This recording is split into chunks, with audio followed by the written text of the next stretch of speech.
اعوذ باللہ من الشیطان الرجیم بسم اللہ الرحمن الرحیم نحمدہ ونصلی علی رسولہ الکریم فاما بعد۔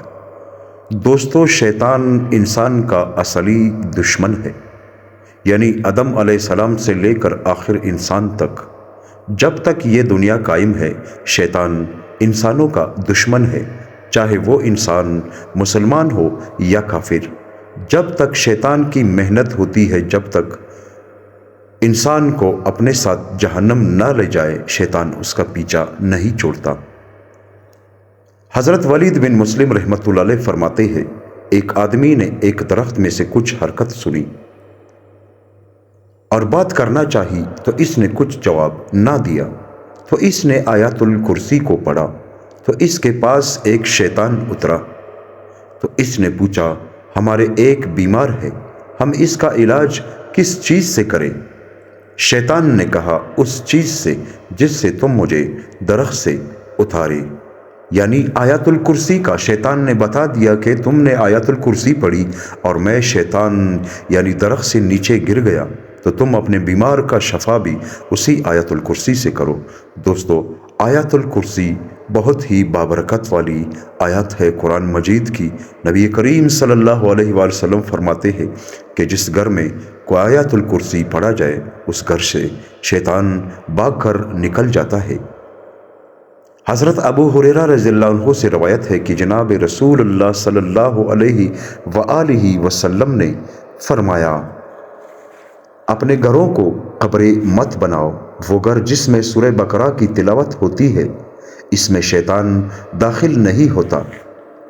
حضرت ابن مسعود رضی اللہ عنہ فرماتے ہیں، اصحاب رسول میں سے ایک آدمی کہیں تشریف لے گئے تو ان کی شیطان سے ملاقات ہوئی اور مٹ بھیڑ ہو گئی اور خوب مقابلہ ہوا۔ بالآخر حضور صلی اللہ علیہ وآلہ وسلم کے صحابی نے اس کو پچاڑ دیا، تو شیطان نے کہا، تم مجھے چھوڑ دو، میں ایسی عجیب بات بتلاتا ہوں، میں تم کو پسند کروں۔ تو انہوں نے اس کو چھوڑ دیا اور فرمایا، بیان کر۔ اس نے کہا، نہیں بتاؤں گا۔ تو دوبارہ مقابلہ ہوا اور حضور صلی اللہ علیہ وآلہ وسلم کے صحابی نے اس کو پھر پچاڑ دیا، تو اس نے کہا، مجھے چھوڑ دو، میں تمہیں ایسی بات بتلاتا ہوں جو تمہیں پسند آئے گی۔ تو انہوں نے اس کو چھوڑ دیا اور فرمایا، بیان کر۔ اس نے کہا، نہیں بتلاؤں گا۔ تو تیسری مرتبہ پھر مٹ بھیڑ ہوئی، تو صحابی نے اس کو پچاڑ دیا اور اس کے اوپر سوار ہو کر بیٹھ گئے اور اس کے انگوٹھے کو پکڑ کر چبایا۔ تو شیطان نے کہا، مجھے چھوڑ دو۔ آپ نے فرمایا، تو جب تک نہیں بتلائے گا میں تمہیں چھوڑنے کا نہیں۔ اس نے کہا، وہ سورۃ بقرہ ہے، اس کی ہر آیت ایسی ہے جس کے پڑھنے سے شیطان بھاگ جاتے ہیں، اور جس گھر میں اس سورت کو پڑھا جائے اس میں شیطان داخل نہیں ہو سکتا۔ حضرت ابن مسعود رضی اللہ عنہ کے شاگردوں نے پوچھا، اے ابو عبد الرحمن، یہ کون سے صحابی تھے؟ تو آپ رضی اللہ عنہ نے فرمایا، حضرت عمر بن خطاب کے سوا تمہیں کون نظر آتا ہے؟ حدیث ہے دوستو، حضرت نعمان بن بشیر رضی اللہ عنہ سے روایت ہے کہ جناب نبی کریم صلی اللہ علیہ وآلہ وسلم نے ارشاد فرمایا، ان اللہ تعالی کتب کتابا قبل ان یخلق السماوات والارض بالفی۔ دوستو، جس کا ترجمہ ہے، اللہ تعالیٰ نے آسمانوں اور زمین کے پیدا کرنے سے 2000 سال پہلے ایک کتاب لکھی تھی۔ اس سے 2 آیت نازل فرمائی جن پر سورہ بقرہ کو ختم فرمایا۔ جس گھر میں 3 راتیں ان آیات کو پڑھا جائے تو شیطان اس کے قریب بھی نہیں بٹھک سکتا۔ دوستو، شیطان کا ایک اور علاج ہے۔ حضرت ابو ہریرہ رضی اللہ عنہ فرماتے ہیں کہ جناب رسول اللہ صلی اللہ علیہ وآلہ وسلم نے ارشاد فرمایا، جو شخص صبح کے وقت سورہ حامیم، سجدہ، الیہ المصیر تک اور آیت الکرسی کی تلاوت کرے گا، اس کی شام تک ان کے ذریعے حفاظت کی جائے گی، اور جو ان دونوں کو شام کے وقت تلاوت کرے گا، اس کی ان کے ذریعے صبح تک حفاظت کی جائے گی۔ حضرت ابو خالد والبی رحمۃ اللہ علیہ فرماتے ہیں، کہ میں اپنی بیوی بچوں کے ساتھ حضرت عمر رضی اللہ عنہ کے خدمت میں حاضر ہوا، یعنی خدمت میں حاضری کے لیے وفد کی شکل میں روانہ ہوا۔ ہم ایک منزل پر اتر پڑے، میرے اہل و عیال ابھی پیچھے تھے، تو میں نے بچوں کا شور وغور سنا، تو میں نے اپنی آواز کو قرآن پاک کے ساتھ اونچا کیا تو کسی چیز کے گرنے کی آواز سنی، تو ان سے پوچھا تو انہوں نے کہا ہمیں شیاطین نے پکڑ لیا تھا اور ہم سے کھیل تماشا کرنے لگے تھے۔ جب آپ نے قرآن پاک کے ساتھ آواز کو اونچا کیا تو وہ ہمیں پھینک کر بھاگ گئے۔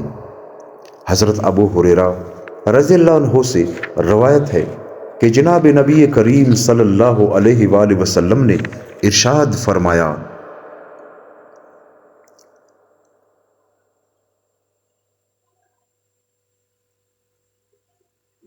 یعنی جو شخص روزانہ 100 مرتبہ لا الہ الا اللہ وحدہ لا شریک لہ لہ الملک ولہ الحمد وہو علی کل شیء قدیر پڑھتا ہے، اس کو 10 غلاموں کو آزاد کرنے کا ثواب ملے گا، اور 100 نیکیاں لکھی جائیں گی اور 100 گناہ مٹا دیے جائیں گے، اور یہ کلمہ اس کے لیے اس دن شام تک شیطان سے پناہ دے گا۔ حضرت حارث اشعری رضی اللہ عنہ سے روایت ہے کہ جناب نبی کریم صلی اللہ علیہ وآلہ وسلم نے ارشاد فرمایا، اللہ تعالیٰ نے حضرت یحییٰ بن زکریا علیہ السلام کو 5 چیزوں کا حکم فرمایا۔ ان میں سے ایک یہ بھی ہے کہ اللہ تعالیٰ نے تمہیں حکم دیا ہے کہ تم اس کا ذکر کرو، کیونکہ اس کی اور اس شخص کی مثال جس کے پیچھے دشمن لگ گیا ایسی ہے جیسے وہ شخص ایک محفوظ قلعہ میں آیا اور اپنے آپ کو دشمن سے بچا لیا۔ اسی طرح سے کوئی شخص اپنے آپ کو شیطان سے نہیں بچا سکتا مگر اللہ تعالیٰ کے ذکر کے ساتھ شیطان سے اپنی حفاظت کر سکتا ہے۔ ابو الاسمر عبدی بیان کرتے ہیں کہ ایک شخص رات کے دوران میں کوفہ کی جانب چلا تو تخت کی شکل کی کوئی شے سامنے آ گئی اور اس کے گرد کچھ جماعت بھی تھی جو اس کو گھیرے میں لے رہی تھی، تو یہ شخص ٹھہر کر ان کو دیکھنے لگ گیا۔ ایک شخص آیا اور اس تخت پر بیٹھ گیا۔ اس نے ایک بات کی جس کو یہ آدمی سن رہا تھا کہ وہ عروہ بن مغیرہ کیسے ہے، تو ایک شخص اس مجموعے میں سے کھڑا ہوا اور کہا اس کو میں آپ کے سامنے پیش کروں گا، تو اس نے کہا ابھی اور اسی وقت پیش کرو، تو اس نے اپنا رخ مدینہ شریف کی طرف کیا اور تھوڑی دیر میں واپس آ گیا اور کہا میرا عروہ پر کوئی بس نہیں چلا۔ اس نے کہا کس وجہ سے؟ کہا کیونکہ وہ صبح شام ایک کلام پڑھتا ہے، اس لیے اس پر ہاتھ نہیں ڈالا جا سکتا۔ پھر یہ مجموعہ بکھر گیا اور یہ آدمی اپنے گھر واپس آ گیا۔ جب صبح ہوئی تو اس آدمی نے ایک اونٹ خریدا اور چل پڑا، یہاں تک کہ مدینہ منورہ پہنچ گیا، اور جب حضرت عروہ بن مغیرہ سے ملاقات کی اور اس کلام کے متعلق سوال کیا کہ وہ صبح اور شام کے وقت کیا پڑھتے ہیں، پھر اس نے ان کے سامنے وہ قصہ بھی سنایا، تو انہوں نے فرمایا میں صبح اور شام کے وقت 3 مرتبہ یہ پڑھتا ہوں، آمنت باللہ وحدہ وکفرت بالجبت والطاغوت واستمسکت بالعروۃ الوثقی لا انفصام لها واللہ سمیع علیم۔ ترجمہ، میں اللہ واحد پر ایمان لایا، بت کاہن جادوگر اور غیر اللہ کا انکار کرتا ہوں، اور مضبوط رسی اسلام کو تھامتا ہوں جو ٹوٹنے والی نہیں ہے، اور اللہ تعالیٰ خوب سننے جاننے والا ہے۔ حضرت عبد الرحمن بن زید بن اسلم رحمۃ اللہ علیہ فرماتے ہیں کہ قبیلہ شجمہ کے 2 آدمی اپنی ایک شادی میں شریک ہوئے۔ جب وہ ایک جگہ پر پہنچے تو ایک عورت سامنے آ گئی اور کہنے لگی تم کیا چاہتے ہو؟ انہوں نے کہا ہماری ایک شادی ہے، اس کو تحفہ دینے ہیں۔ کہنے لگی مجھے اس کا خوب علم ہے، جب تم فارغ ہو جاؤ تو میرے پاس سے گزرنا۔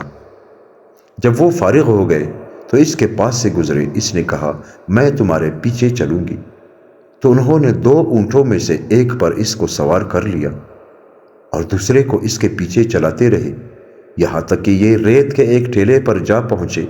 عورت نے کہا مجھے ایک کام ہے، تو انہوں نے اس کے لیے اونٹ بٹھا دیا اور ایک ایک گھڑی انتظار کی، یعنی ایک گھڑی انتظار کی۔ جب اس نے دیر لگا دی تو ان دونوں میں ایک اس کے پیچھے نشان قدم پر گیا اور اس نے بھی دیر لگا دی۔ تو وہ شخص کہتا ہے میں اس آدمی کی تلاش میں نکل کڑا ہوا۔ جب میں اس کے پاس پہنچا تو وہ عورت اس کے پیٹ پر سوار ہو کر اس کا جگر نکال کر کھا رہی تھی۔ جب میں نے یہ دیکھا تو واپس لوٹ آیا اور سوار ہو کر اپنا راستہ لیا۔ تو وہ واپس آ کر کہنے لگی تم نے مجھے جلدی کی ہے۔ میں نے کہا تم نے جو دیر لگا دی۔ تو اس نے مجھے پکڑ لیا اور مجھے چیختا ہوا دیکھ کر کہنے لگی تمہیں کیا ہو گیا؟ میں نے کہا ہمارے سامنے ایک ظالم جابر بادشاہ ہے۔ اس نے کہا میں تمہیں ایک دعا بتلاتی ہوں، جب تو اس کے ساتھ یعنی دعا کرے گا تو اس کو ہلاک کر دے گی اور اس سے تمہارا حق دلا دے گی۔ میں نے کہا وہ کیا ہے؟ اس نے کہا یہ پڑھ لو، اللہم ربی سماواتی وما ازلت ورب الارضین وما اقلت، جس کا ترجمہ ہے دوستو، اے اللہ آسمانوں کے رب اور ان چیزوں کے رب جن پر آسمانوں نے سایہ کیا، اور زمینوں کے رب اور جن کو زمینوں نے اٹھا رکھا ہے، ہواؤں کے رب اور ان کے جن کو ہواؤں نے اڑایا، اور شیاطین کے رب اور ان چیزوں کے جن کو شیاطین نے گمراہ کیا۔ آپ احسان فرمانے والے، آسمانوں اور زمین کو ایجاد کرنے والے ہیں، جلال و اکرام والے ہیں۔ آپ ظالم سے مظلوم کا حق وصول کرتے ہیں، میرا حق بھی فلاں سے وصول کر دے کیونکہ اس نے مجھ پر ظلم کیا۔ میں نے کہا اے عورت مجھے یہ دعا پھر سناؤ۔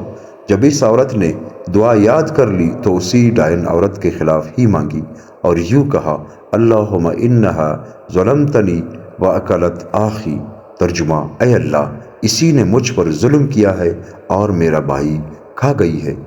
وہ شخص کہتا ہے کہ آسمان کی جانب سے اس کی شرمگاہ پر آگ اتری جس نے اس کے دو حصے کر ڈالے، اور اس کا ایک حصہ اس طرف جا پڑا اور دوسرا اس طرف۔ یہ عورت بوتنی تھی جو انسانوں کو کھا جاتی تھی۔ دوستو اللہ تعالی ہم سب کو ان باتوں پر عمل کرنے کی توفیق عطا فرمائے۔ دوستو قرآن کریم کی تلاوت کا اہتمام کریں، یعنی روزانہ قرآن کریم اپنے گھر میں پڑھا کریں۔ سورہ بقرہ کو روزانہ اپنے گھر میں پڑھایا کریں، خود بھی پڑھیں اور اپنے بچوں کو بھی یہی دعوت دے کہ وہ روزانہ سورہ بقرہ کی تلاوت اپنے گھر میں کیا کریں۔ اور دوستو صبح گھر سے نکلتے وقت اپنے گھر میں آیت الکرسی پڑھا کریں۔ آپ سفر پہ ہوں گے تو آپ کی حفاظت اللہ تعالیٰ کریں گے۔ آپ کے گھر کی حفاظت کے لیے اللہ تعالیٰ فرشتے مقرر کریں گے۔ جب رات کو اپنے گھر میں داخل ہو جائے تو آیت الکرسی پڑھا کریں اپنے گھر والوں پر، اپنے بچوں پر۔ اس سے آپ کی جان و مال کی حفاظت اللہ تعالیٰ فرشتے مقرر کر دیں گے آپ کی حفاظت کے لیے۔ آپ کی بھی حفاظت ہو جائے گی اور آپ کے بچوں کی بھی حفاظت ہو جائے گی اور آپ کے گھر کی بھی حفاظت ہو جائے گی، اور شیاطین آپ سے دور بھاگیں گے انشاءاللہ۔ دوستو اللہ تعالیٰ ہم سب کو نیک عمل کرنے کی توفیق عطا فرمائے، آمین ثم آمین۔